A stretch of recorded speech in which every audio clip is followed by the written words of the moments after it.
Hey everybody, and welcome to this episode of the Wild and the Whites podcast.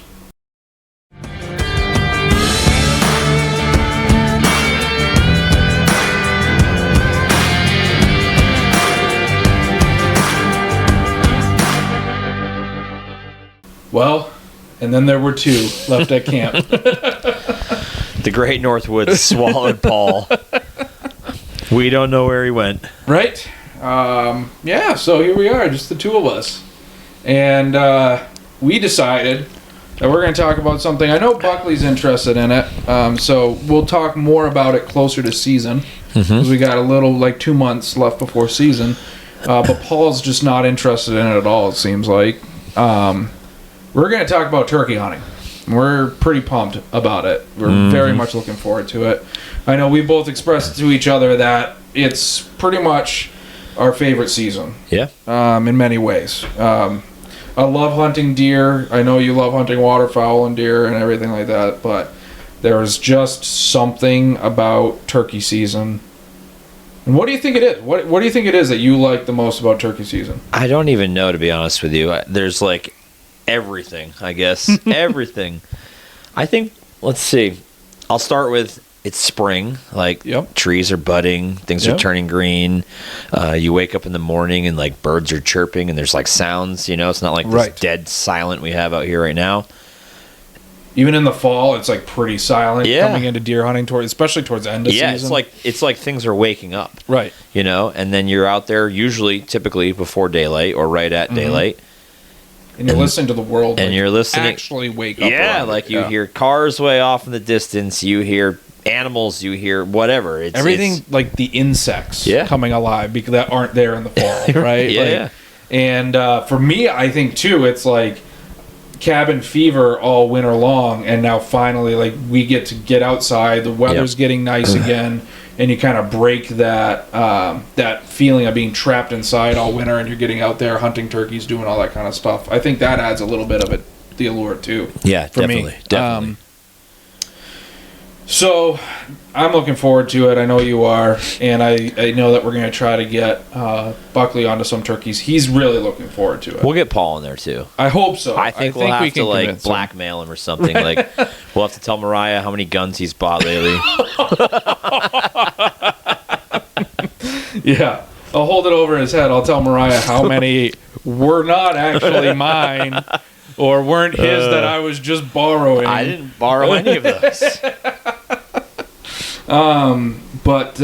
Yes, anyway, it's I think that Buckley's going to have a good time. I know that it's going to be more interactive than deer hunting is, and I think that he's going to get latched onto that. And I think you mentioned this earlier, if we get Paul out there and we actually get him to experience it, I think he will be hooked on it. Yeah. I know that he's always just said that he doesn't like turkey, so he doesn't hunt them because he doesn't like to eat them, which is fair. Mm-hmm. I think that's a very good thing. We'll eat it for him. Absolutely. And I've seen him devour the turkey jerky that I make. Right. So, it's all in how you just prepare tell him it's venison. Right. Exactly. Hey, Paul, I got a whole thing of venison over here. Right. So, yeah, I'm looking... I think it's going to be a blast. We're going to try to do some filming with it. And we're going to hopefully have some luck with getting some cool video of hunts. And we were talking about that today, too. Oh, I think we will, for sure. We went on an adventure today over to El Cody. So we had a lot of time to talk and discuss about things. And mainly what we were going to spend money on while we were there. We didn't, though. Which we didn't spend any money while we were there. I actually had a Arborwear shirt that I've been wanting to buy for a while in my arms, and I just said, you know what? This isn't the color I wanted. Yep. And they didn't have my color in my size, and so I turned around and I put it back, and I said, I'll order it online. And I just looked online, and they're all out of my size and that color. So I got to wait even longer, but whatever. It's cool. I was holding a gun in my hand that I really wanted. You were about to spend a lot more money than I was. And I was just going like this. And all I bought was jerky. Right, you did, yeah. The only reason why I wasn't in the same position as you is because I looked around for the gun I was interested in, and they didn't have it obviously there, and I didn't go the step that you took, which was to ask somebody, hey, you have a... Yeah, if I had and he had brought it out, I'd have been in the same boat as you, sitting there like... My wife will be proud. Right? I'm proud of you. But I'm proud of me. But I left in tears. It was so weird. We both turned to each other walking out like, I'm proud of myself, but like, I'm like sad. I'm really upset. I'm actually sad right now. I'm angry. I'm proud, but I'm angry. Like, how am I so disappointed and proud of myself at the same time? Like, usually I leave that place so excited and just like, you know what? I feel like a little guilt, but I really don't, and it's fine. No, I left there thinking, okay, my wife is going to be so proud of me for not spending any money. Yep. And I'm proud of myself for not spending any money on things that I don't need. Right.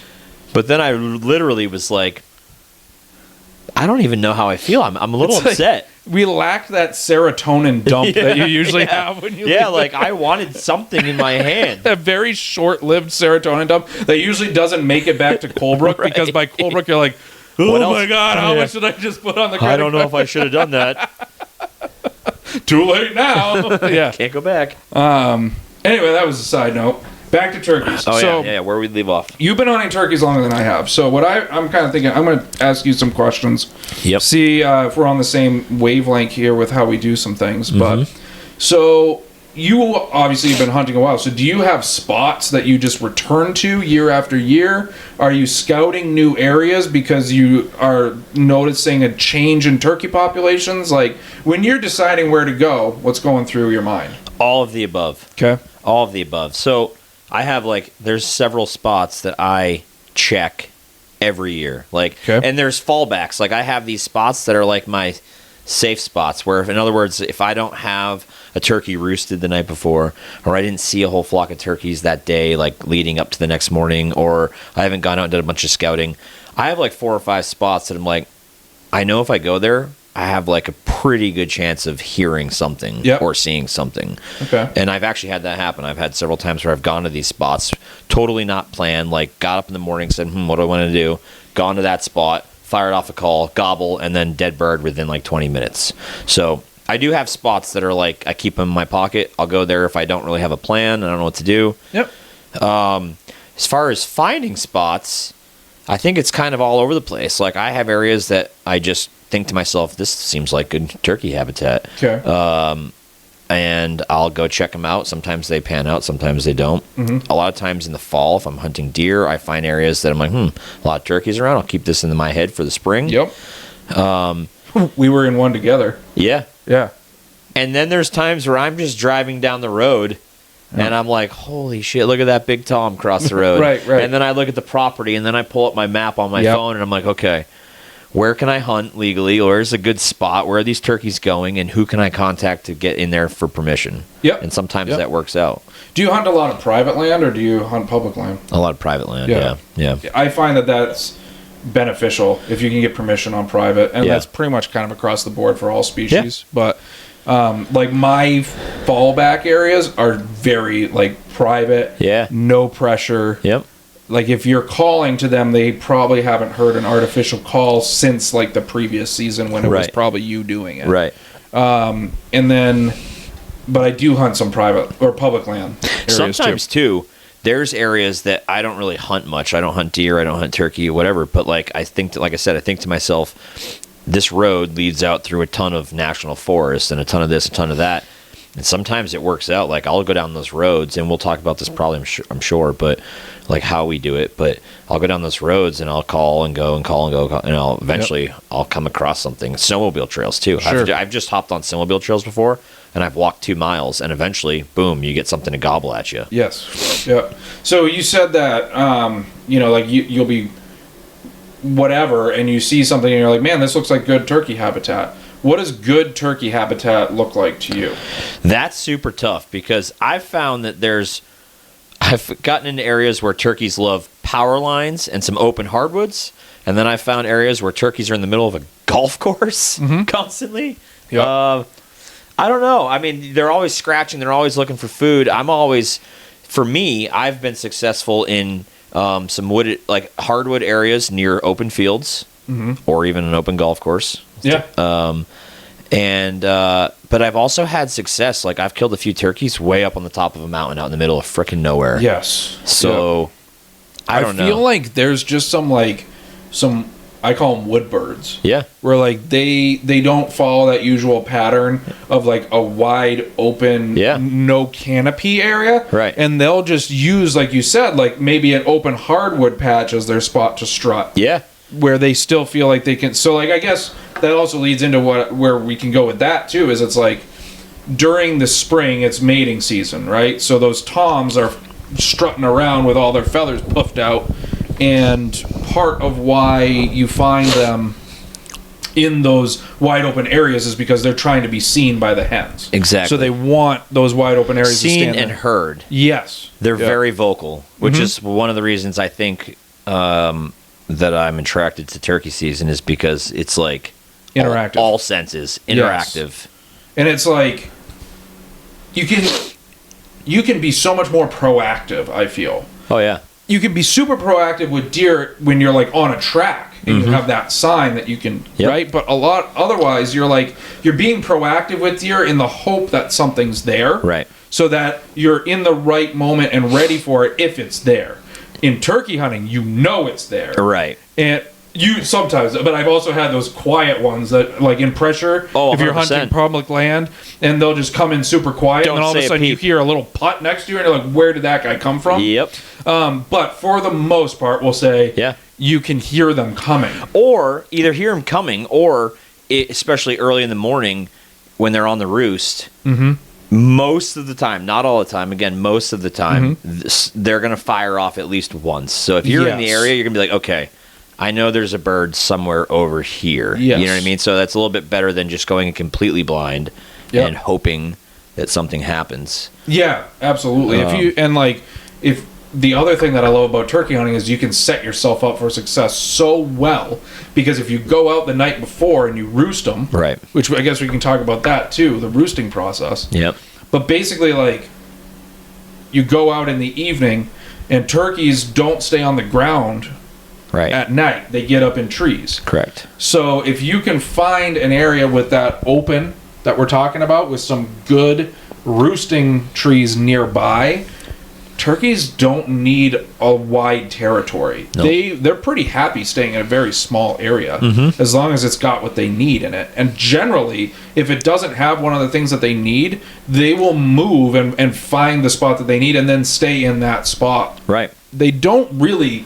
They're not like deer, especially a buck in rut where it's just putting miles on. Right. So, you going back to what you said earlier, when you're in deer season and you're like, whoa, there's a lot of turkeys around here.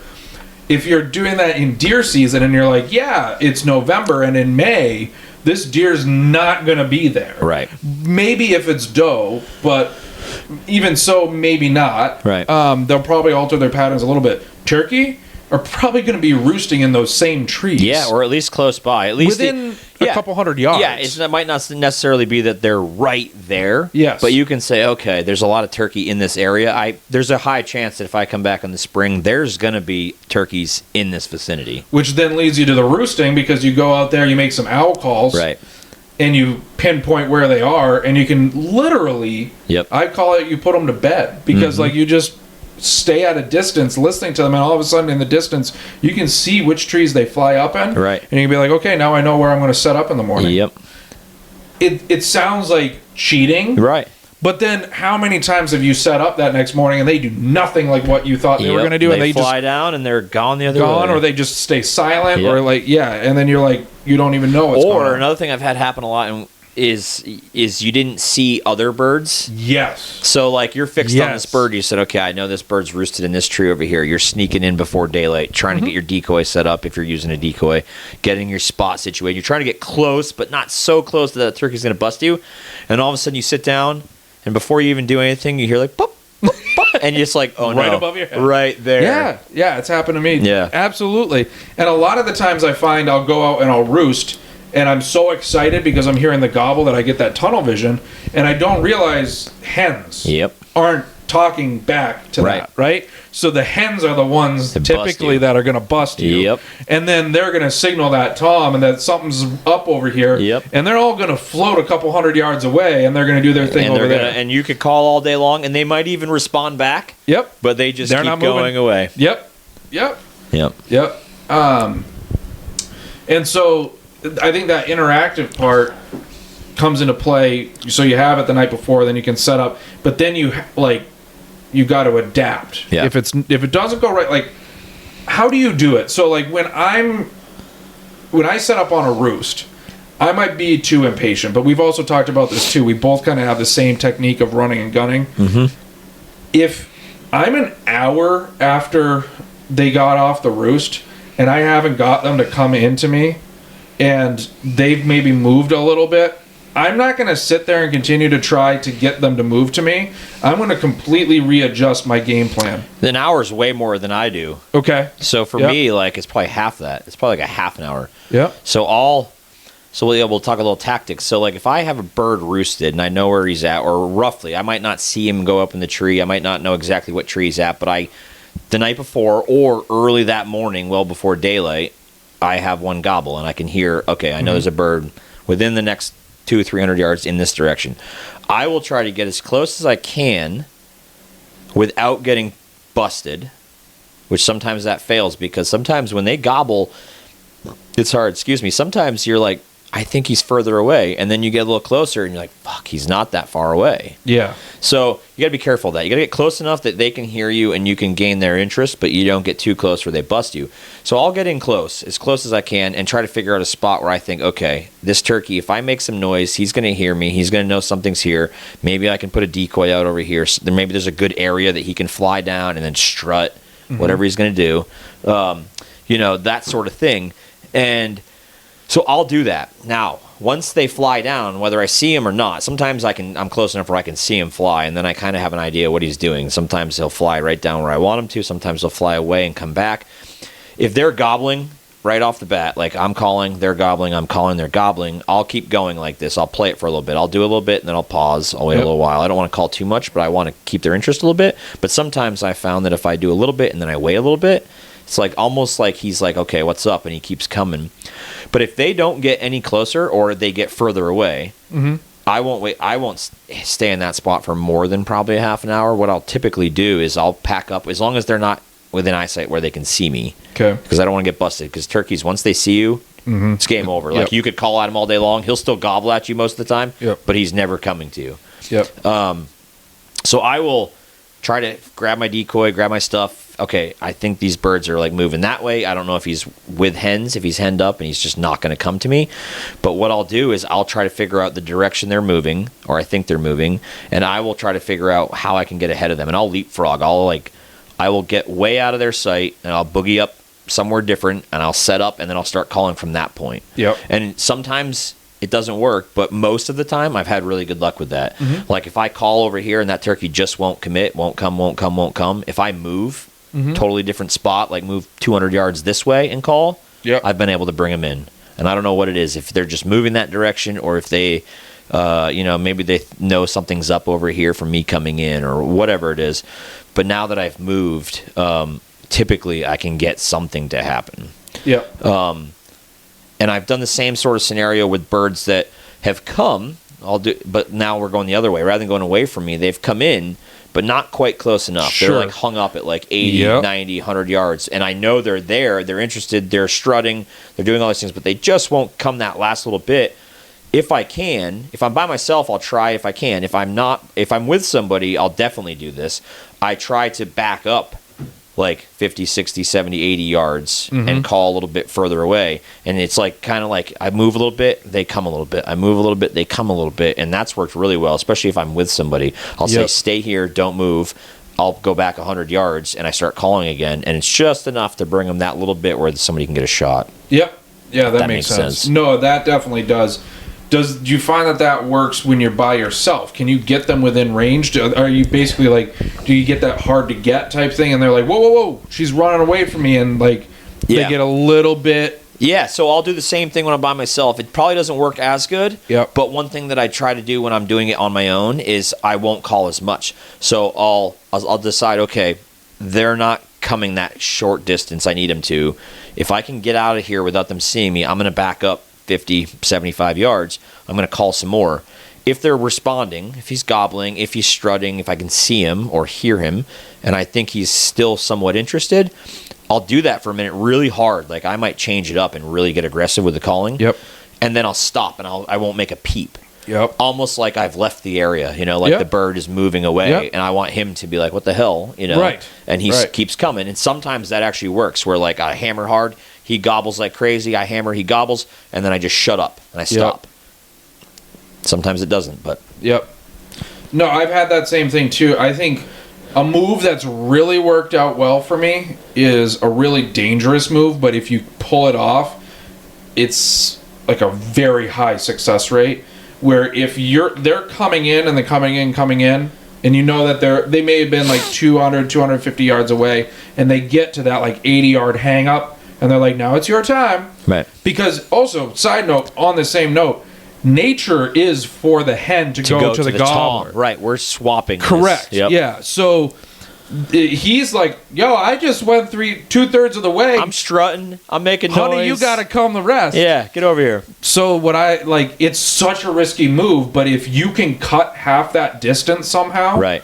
Like if you're a straight line of sight, you can't do that, like you said, because he's gonna see you, Yeah. and now you're done. Yep. But if he hears you, you better have the right sound for him to hear. So Right. like I will flat out like move on my knees and like slowly move and like take leaves and like Yeah. Yeah.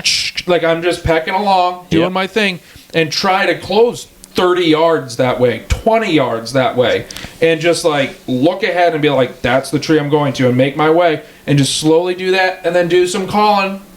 And if I can get him to start calling when I haven't called, Yeah. if he gobbles and I respond back and I start moving and I start doing stuff, then he gobbles and I don't respond back and I keep moving a little bit, and then he gobbles again, I'm like, yes, that portion for me, I'm like, Yeah. I've got his attention. Right. Right? He's locked in on me. He's desperate. Now it's my game to lose at this point. Yeah. And then, but that's the problem too, is like you make the wrong noise, like you snap a twig, and he's like, hen's not big enough to make that noise, Right. and he knows what's going on, and he's out of, especially if it's not a Jake. Right. If it's a Tom that maybe has been pressured before, like they're dumb. Turkeys are dumb, but they're very good at survival. Yeah. They're like the smartest, dumbest animal ever. Right, seriously. And it's amazing because like sometimes in the woods, like if you're not walking right at them, you can get really close if you're just walking at an angle to Yeah. them, because they're just like, okay, maybe I'm scared, I don't really know. Right. And you're like, dude, you are so dumb. But then when it comes time To hunt them. to hunt them, it's like a totally different game. Yeah, and I don't know how many of you have seen a turkey run, but they can run fast. Fast. Yeah. There was one 2 years ago. I still don't know how I did it. I really don't know how I did it. But I was in a blind that I had set up on private land. That was like in the middle of where they always roost. Yeah. And I went in and I was there 2 hours before daylight. And I crept in. So they were asleep when I got there. And I hear them wake up. They all dumped down. And there was this one Tom that came in. And he came in and he circled me at like 50 yards, which is just too far for me to confidently take an ethical shot with my turkey load. And he circled. He did a full 360 around me. And then he went up on this knob and just out of sight and was gobbling at me. And then all of a sudden I hear him and he's moving away. And so I got out of my blind and I started moving up after him. And he literally came down from his roost, did that circle, goes up and starts moving away. And I waited for him to get probably 150 yards away. Then I move up on that knob and I called. And then all of a sudden he starts hammer. And he's running back in at me. Yeah. Just that little bit of like, they can tell exactly where that noise is coming from. Yeah. From a very far They distance can away. pinpoint it. So like he heard all my calling from the blind, Yep. knew that, and he was like, I don't know where she went. And then he moves up over this knoll and goes away. And then I moved 50 yards. Yeah. And he's like, that's movement. And is like super excited, comes running back at me, and ended up busting me, coming up the hill. Yeah. Because it was super wide open, and I stupidly, learning experience, make your setup before you make that call. Like, get down, get set up, get comfortable Yes. in like a good spot. Not like, okay, I'll call. Oh, he's coming. Yeah. And you've got like a 8-inch beech tree, and you're like, I guess. Yeah. like that's it. Yeah, you actually have a little more time than you think if you do that stuff first. But once Yeah. you get his attention, You're fucked. yeah, like you got to take care of what you need to take care of, then start. Yeah. Yeah. So it's no, and I think that another thing that I do with calling, when you get in that intimate section where like you know that you kind of got their attention, and you say that you hammer them really hard, I try to interrupt the gobble. Yeah. And I find that that works really well too. If you're getting in that like nice back and forth a little bit, and you start hitting them with some harder yelps, just a little bit of, really just crack at that, right? And then all of a sudden he's gobbling, and before he's done his gobble, you are nailing right back at him. If you can get him to interrupt you, I was gonna say, a lot of times he'll gobble right back right away. Exactly. Then you shut up. Yep. Then he's like, hello, hey, whoa. Yeah. Hey, we had a thing going here, huh? Right, Like, what's going on? And he right. starts like, where are you? Where are you? Yep. And that's when I get the spit drum. Yeah. So he'll start coming in, and all of a sudden I'll be like, where'd he go? Because he'll shut up too. And then all of a sudden you hear that like, And then you can feel it. Yes. You can hear it. You really feel a And spit when drum. he gets close, you can like feel the deep. It's so hard to explain to somebody because you say you hear a spit drum. Right. I don't know if you really hear it because you feel the resonance more than anything. Yeah. Yeah. And then sometimes when he gets close, you can hear the wingtips dragging on the ground, Yep. And then that's when you see him like come in, and he'll like be spit drumming and strutting, but you can tell he doesn't quite know exactly what's going on where you are still. Like, I know you were right there, so I'm coming to this point, but come on, why aren't you answering me anymore? A lot of times when they're in that spot, you'll see him. They'll strut. Yeah. He's strut, and then he'll go down. Let down, the head and comes then right the head up. comes up, and he does this, and periscopes. And then goes back to strut. Yes. And he just keeps doing that, working, trying to figure out where you are. Exactly. And that is a hunter's dream. Yeah. Because he's focused, he's looking around, and then the moment that floof goes down and that head pops up, it's the perfect target. Yep. Yep. Oh, I want to shoot a turkey so bad. And I guess, for people that don't know about turkey hunting, so like we use shot load, which creates a pattern from a shotgun, and what you want to do is you want to hit them in the head. Right. That's your goal. Yep. Take that head and eliminate it out of and it just lights out immediately. You're not going for that like vitals body shot on a turkey. You're going for the head. And because you're shooting with shot and not a single bullet, it's a very ethical shot to make because you have pretty much a full chance of hitting them unless you're at a weird distance or you haven't sighted in your gun. Right. Yeah. So 9 times out of 10, if you have a good shot on them on their head, they're going to flop. If you're within 25 yards, it's like a pretty much dead shot. Oh, I've smoked them headshots 50, 60 yards. Exactly. And they've... Yep. And that comes with practice and like knowing your rounds, knowing your choke, knowing your gun, and knowing your capabilities. That's why I say if you're within 25 yards of that, and I use red dots on all my shotguns. You put that red dot right on that head, and you squeeze off a good shot. Goodbye. It's lights out. Yep. And then it's just you take off and you find them and you just stand there until they're done with their thing. But I had one of mine last year. Good one. I mean, we can talk about stories because they're great learning experiences, right? So I'd love to hear some of yours too. They kind of like drive home what we can talk about too, where it's like the tactics of it. Yeah.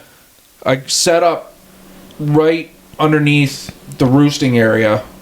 So I walk out to this cut. Yeah. And I roost them the night before, and I'm like, all right, I got them. And basically, it was like 6 Jakes, and it was 1 Tom, and he was a Tom. Yeah. Like that, like when you hear a gobble and it sounds like they smoked a 6-pack a day for the last 60 years. Right. You're like, oh. And not only that, but it sounds like, I don't know how to explain this, but hopefully you'll get what I'm saying. When you hear a Tom gobble versus a Jake gobble, I get what you're saying with that, but it also feels like, I don't even know how to say it, but the whatever's in them that's making that sound is just like loose and broken and like flopping. Like when a Tom gobbles, it's like a like it's like a weird. Yes. You know what I'm saying? Like it's deep, you feel it, you hear it, but like it just sounds a little different than the Jakes. Yes. You know? Yeah. Yeah. There's like an innocence to a Jake. Yeah. I don't know how else to put it. Like you're just like you hear the Jake and you're like, it's a gobble, but that was kind of cute. Like Yeah, the tom sounds like old. yes, You're like, exactly. You just hear the old part of that. Yes, yeah. And like that's how I describe it, as like that raspy little end notes to it. Yeah. It's deeper. Sometimes too it's almost shorter. I don't know if you've noticed that. Like I've noticed that when Jake's gobble, they like do their thing. It's like but then I hear Tom gobble and it sounds like he's struggling to just finish the gobble. It's like it almost like peters out. Right. Yeah. Yeah. No, I can hear that too. But sometimes I've also noticed that like when a tom gobbles, like if it's like a 3-year-old, like it's almost more like a resonance too. Like it doesn't have that peter out. You're like, oh, that dude's got energy too. Like he's in the prime of his life right now. He's not that little 4-inch beard, right? Like and he's not that like old timer that's like, like I don't even know why I'm doing this anymore. I just have to. Right. You cluck, I gobble. Right. And that's where you get the short ones. It's like those really old timers. And like when you shoot those, you're like, he has like 3 beards. Yeah. He's got like bald patches. His spurs are like rounded off instead of like nice and sharp. Yes. They're like almost the ends are like, Yeah. Yeah, he's like, I've been planting beans with these things. Like, I don't even use these for what they're meant for. Would someone just shoot me, please?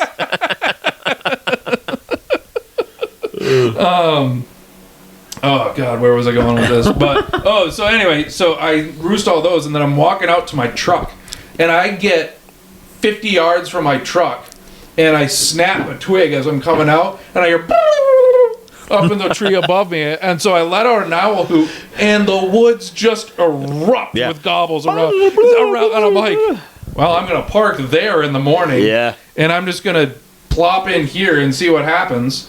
And it was kind of a risky move because a truck makes a lot of noise, and I was only 50 yards away from them, but it was for opening day.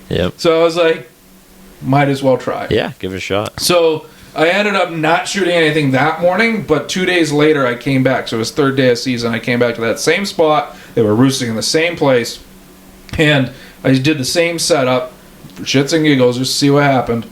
And they all dump off the roost, and they all go quiet. And they all get about 50 yards away from me. And then I end up hearing like 3. And they're all in different spots. And I just picked up on the one that was closest. And I moved 15 yards towards it. Because I had actually like clean grass that I could move across really quietly. And a rock on the other side. And I could just get next to that rock. And so I just tuck right in on that rock. I make a call. He gobbles right back. Nothing. I call again. He gobbles right back. And then I call again, and he shuts up. And I just sat there. And sat there. And sat there. And then all of a sudden, probably like 5 minutes have gone by, and I hear the spit drum. And I'm like, oh, okay. And then all of a sudden, he just like, when they strut and they move, they look like they're hovering? Yes. So like, he like pops out from behind a tree, like, and just like stops. The head goes up, and he's at 15 yards. And I was like, hi. Boom. And that was it, right? But I feel like we talked back and forth a little bit when I like was honing in on where he was, and I'm like, yeah, he's the closest one. Yeah. They didn't, like, none of those 3 adjusted at all. Yeah. Until I moved the 15 yards closer to that one, and then he was like, okay. And he came right to me. But he didn't come to me like hammering gobbling. He came to me, and then he just started spit drumming once he got to that last little bit. Which I think is pretty typical. And I look back, for people who are starting turkey hunting, that's an important thing to know. And I don't know if you've had the same experience, but I think when I first started, I'm like, man, he must have busted me. Right. And I cut out something way too early. Yes. You're not patient enough. Yes. Yep. Because I'm like, he was talking to me, and then all of a sudden he shuts up. Like, what did I do? And I would like beat myself up, and I didn't understand what was wrong. Like, and I kept losing birds. I probably was standing up and walking out within 15 yards of birds left and right, and I didn't know because I wasn't paying attention to that spit drum. I was just beating myself up over it.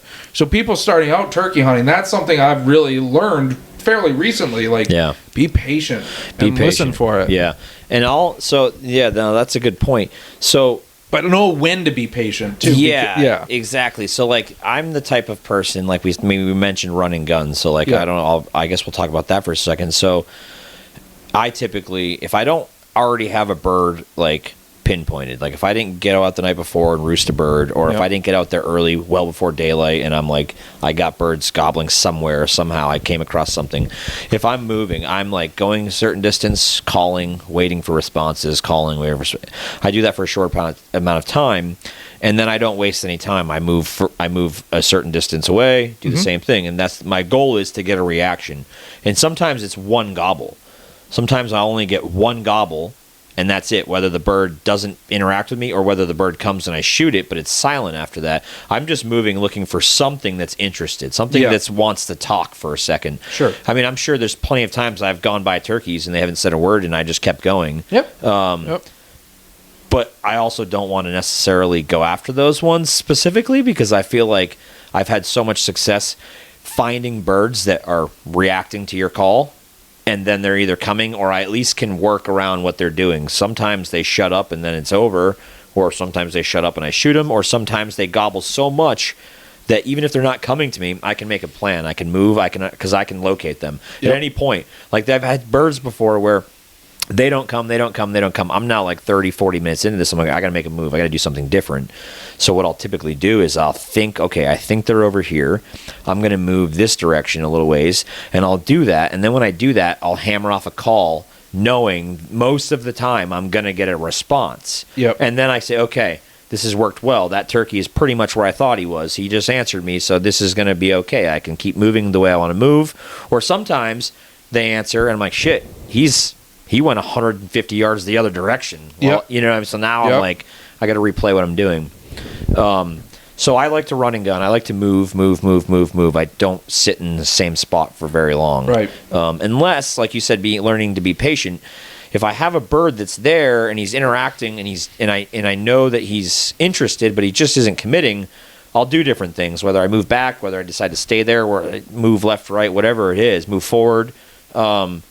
Shut up completely. Or try to hammer hard on him and get him like really irritated or something happening. But it's kind of like, it's hard to describe. You have to like kind of read the bird. Like, does that make sense? Like, I know, okay, he's responding to me. He's moving. I can hear him gobble here, and then in a minute I hear him here, and then I hear him back over here. So I know he's kind of doing this thing. And then I can tell, okay, he is gaining ground. I can hear him getting closer. These gobbles are getting closer. So like, you just got to kind of play that. If I go for a while and there's nothing, or he shut up, and I've gone a half an hour and I haven't seen or heard anything, that's a long time. Then I say, okay, maybe I need to move. He busted me, or he's with a hen and they're off now doing their thing. Or he is coming in and he's silent. So typically, if I'm going to move, I try to like give one last really aggressive call just to see if I can get him to like shock gobble if he's close. And be like, okay, at least gave up his position so I know where he's at. And if he doesn't make a noise, I like take the time to like scan everything really well before I move, stand up slowly, scan everything, like, because turkeys' eyesights are great. Amazing. And once they see you, it's over pretty much. Like, you're not going to, I shouldn't say you're not, because I have before, but like 90% of the time, you're not going to get that bird to come to you. Once he sees you, you're done. So I do all of those things. It's hard to describe, but like, you got to, like you said, learn when to be patient. I know like this bird flies out of the tree. He gobbled on the roost. There's no other birds around that I know of. He's strutting. He's responding. He's doing things, and he shuts up. I don't just give up right then. Like, I play that scenario out. And if I go a while from there, then I say, okay, I might need to make a move, or I might need to, move on from this bird. Sometimes I've given up. I've had birds I've just gave up on. Like, okay, I'm not going to keep going after him.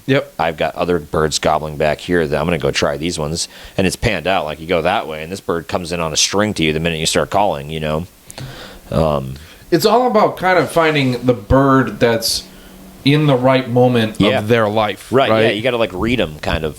As you're calling. And it can change throughout a season for that particular. You can hunt a particular bird on a particular day, and he may be with a hen or two or three that day, but then he's done with them 2 days later, and he's ready to play that day. So it's, Sometimes you can get them all to come in too. My son's turkey last year, I had 2 toms and 3 hens all together.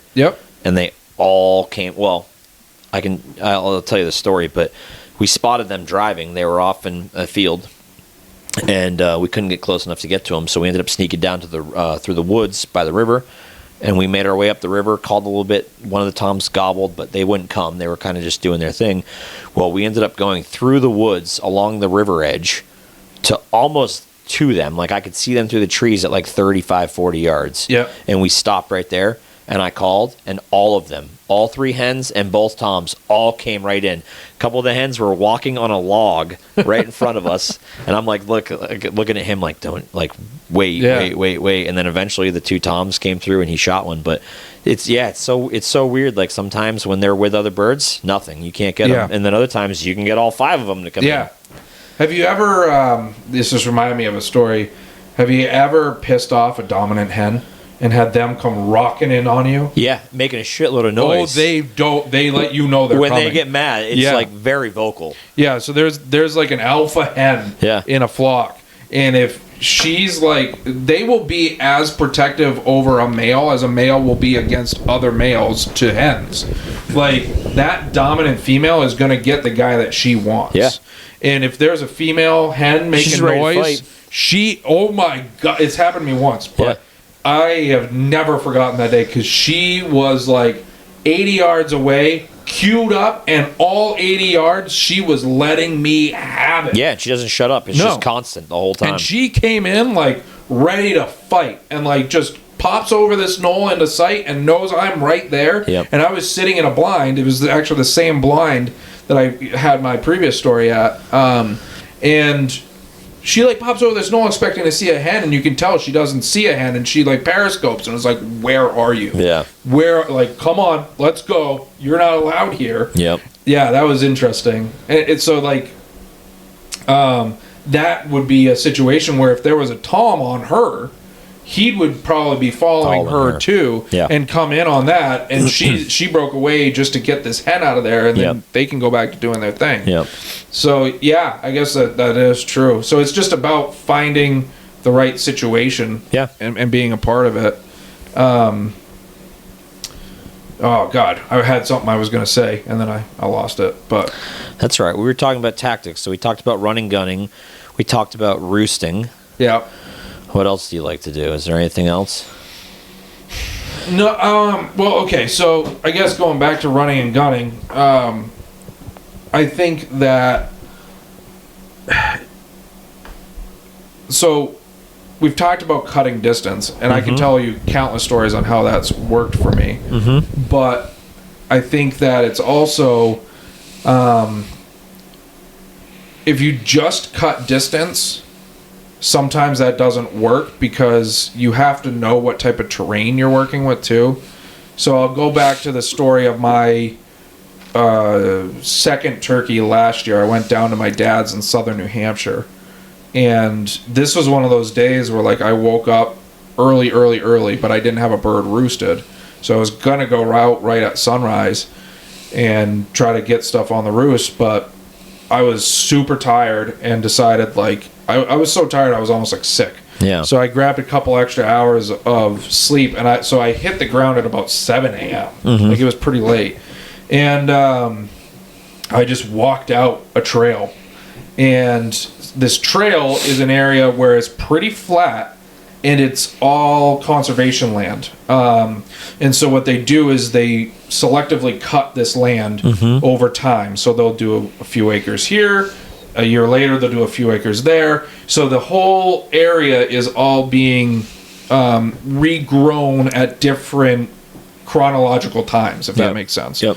And so I am walking through this area where it's just, I know the youngest of the cuts are, so it's that open area that we're talking about. And I just every 20 yards, I just hit my slate call, do a loud call out, try to locate something.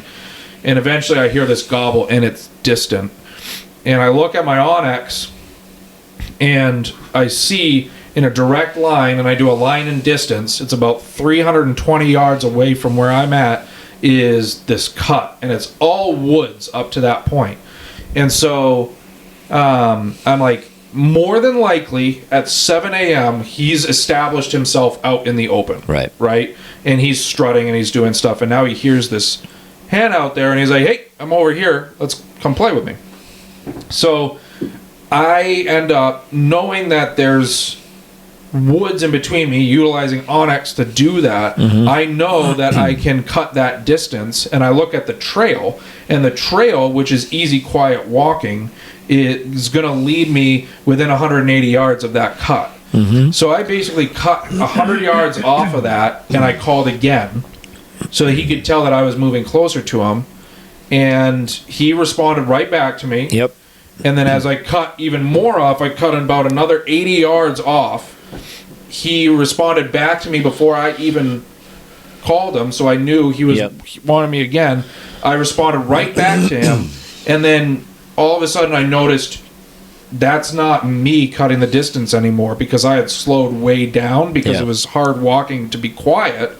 I'm like, he's coming. So I found a big rock and I tucked in next to it, and I put the rock in between me and where I thought he was going to come out.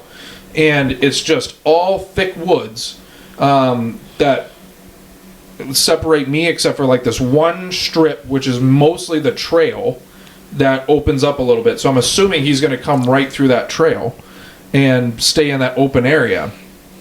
And he is just gobbling, and then gobbling, and then gobbling. And I am sitting there, and I just start shuffling leaves around me, and I'm just doing the quietest little purrs, right?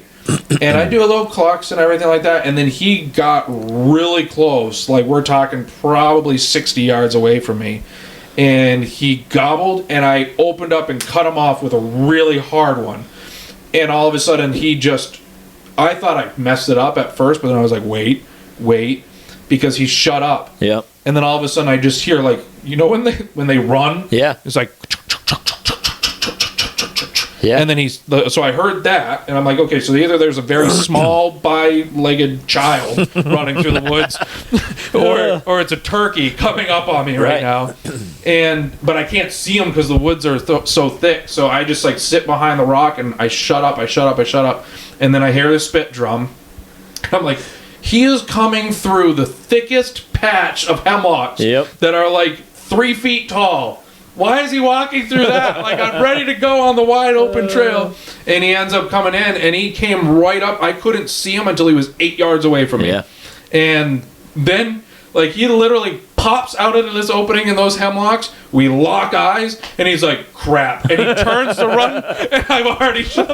I shot him when he was facing the opposite way, because he was like, oh no! Like, shit. And he was a big Tom. He was like 22 pounds. He had a big long beard on him. I'm like, he's been hunted before, and he was like, I messed up. But it was too late. So it wasn't fast enough. So I guess where I was going with that is like, the reason why I moved so far forward so quickly is because I utilized that Onyx. I did have some prior knowledge of that too, but I took into account how to move there quietly. Because they can definitely tell a human walking from very far. Like, their hearing's phenomenal, just like their sight. And so, but the one thing that's nice about turkeys is they don't have that sense of smell. So you can wear all the bug spray you want, and you're good to go.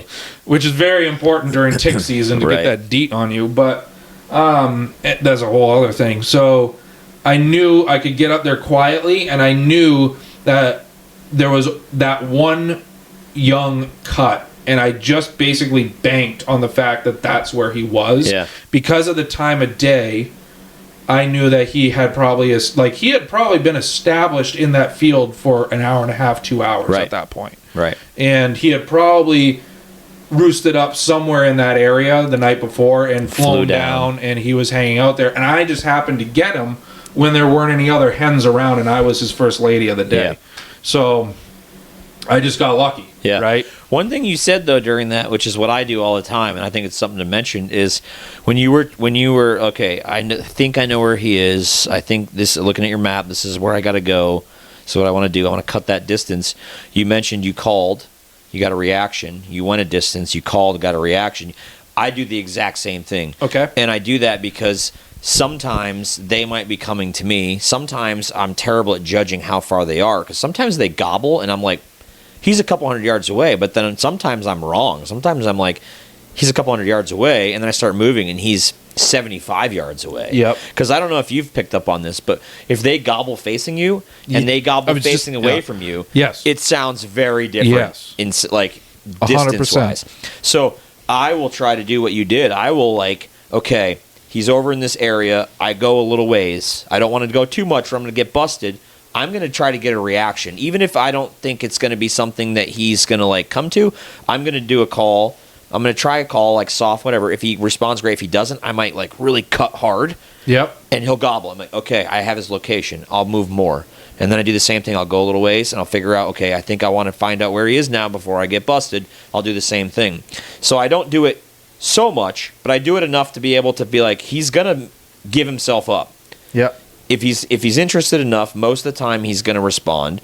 And when he responds, now I have a better idea of where he's at, and now I can make a plan. And then I'll move in, and then I might have some time, like a lapse. I might, if I'm within 100 yards, I might set up right there and say, this is where I'm going to sit. Yep. And then I might give it some time. I might not call at all. I might wait a while and be like, I just called several times moving here. He responded. He's interested. He's around. He's doing something. I'll wait. Sometimes he's coming. And other times I haven't heard him, then I'll start calling. And then if he reacts, great. If he's coming, great. If he's not, then I make another plan. But I wanted to mention that. You sort of said that, and I think it's important to talk about is like turkeys in the spring, for the majority of the time, are vocal birds. Yes. And it's almost like they're shooting themselves in the foot. Like they get up in a tree. Right. And you're just like, where are they? Oh, look, he gobbled. There he is. And then you get closer and you make a sound. Oh, there he is. And you just keep doing that. Yes. You know what I mean? And so, like, I do that a lot. I will play them. I'll be like, I'm going to do something to make him give himself up so I have his location. Yeah. And I keep doing that so that because I've been busted before where you have a bird that's relatively quiet. He might gobble once or twice. He might gobble every 5 times you try to get him to gobble. He'll gobble once maybe. And you misjudge it and you get too close and they bust you, or another bird busts you and then they all start pop, pop, pop, pop, and then it's over.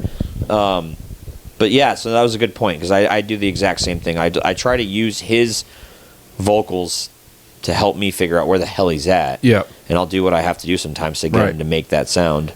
So 2 things that you said. One, I think reiterating which way they're facing from you, because turkeys often spin when they're strutting too. So like it can change a lot very quickly, and it may sound like you have 2 turkeys, right? One half of the distance to you, right? Or sometimes you're like, hell, he's getting closer. Wait a minute, he's further away. Yes, exactly. You know what I mean? Yeah, but he's just spinning. Yeah. And then also, what's in the way of you? Because if that terrain's not a flat field, and there's any bumps and knolls along the way, that's going to interrupt those sound waves getting to you too. Yeah. And our ears are just not good enough to pinpoint sounds. We can be like that direction, but we can't do what turkeys can do, right? Yeah. And then the other thing that you're talking about when you're talking about that interaction piece, right, where you kind of are like, yeah, I'm not going to call for a little bit, I'm not going to do this, and like going back to my story where I'm like, I'm doing a different type of calling by scratching in the ground. I consider that a call, even though it's not a vocal call, right? Because I'm making turkey noises, right? So what I try to do is, when I was first starting turkey hunting, I always had this thing in mind where I'm going to be a hen, and I'm going to be the hen that is wanting to breed with this tom, and I'm going to get his attention and get him excited. Whereas what I've backed off in doing now is being like, I'm going to be a hen for this situation. And I guess that kind of comes with experience of just like, you don't have to be the ready to go hen. You just have to be a hen that's got his attention. Right. So me really hammering back and forth on a conversation nonstop with him is not bad, but then also like mixing in that more like quiet times, seeing if he's going to hammer without you calling to him. If he doesn't hammer at all, remember, you could be that hen that's just feeding along, doing some scratching, and then she's like, wait, where is he? And just like you are wondering where he is, the hen that you're portraying may be doing that same thought. So you're just doing like not like a really sharp call, just like a, hey, are you still there? Right. And do that nice little call that way. Yep. You're not doing like large cuts, But that's also going back to my story. That's like when I'm doing the feeding noises, I'm just doing the light, like. Yep. Like that really, because, and that also comes from experience of like being in a stand and listening to turkeys feed as they go by you. Yeah. They're just making these little noises as they go along. Just and doing their thing. I can't hear them until they're right there, but Tom's got a much better sense of that. So if he's 100 yards away and he's hearing these scratching noises and these little purrs, he's going to be like, that's realistic. Right. That makes sense, right? And she's not just all hot and bothered and running up on me and ready to go. Yep. But that makes sense. And so then he's like, okay, she's interested in talking to me, but she's not running to me. I'm going to go to her. I'm going to go down there. I'm going to strut my stuff. I'm going to show her that this is the time. The time's right. And get her interested. So that might make you break that natural chain where the hen is supposed to go to the tom and get that tom to be like, I'm going to just, screw it. I'm going. Right. So I'm done playing games. Right. It's about just kind of trying to be as realistic as possible. Yeah.